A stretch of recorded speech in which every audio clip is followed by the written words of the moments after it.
অশিক্ষা, কুশিক্ষা, দুর্নীতি, খারাপ কাজ সবগুলো দেখে মনে হয় চারিদিকে সবাই মানুষগুলো মনে হয় খারাপ হয়ে গেছে।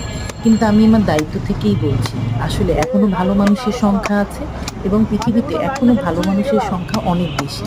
আমি আজকে একটা কাজে গিয়েছিলাম। ওখানে গিয়ে দেখলাম যে কিছু মানুষের এত নীতি, এত ভালো কথা, আমি অবাক হয়ে গেলাম এবং তারা অনেক ভালো কাজও করে।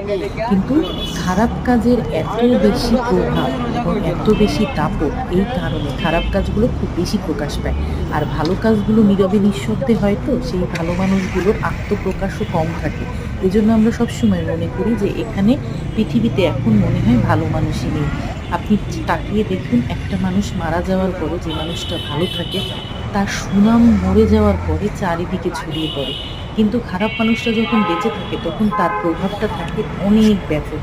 তার ভয়ে হয়তো খারাপ কথাগুলো সামনে বলে না। আমরা সবাই জয়, জয়, জয়ধ্বনি সে অনেক ভালো মানুষ। কিন্তু চলে যাওয়ার পরে তাকে নিয়ে কোনো কথাও বলি না। অনেকে ভদ্রতার তাগিদে মরে গেছে বলেই বলে যে যা ছিল ঠিক আছে।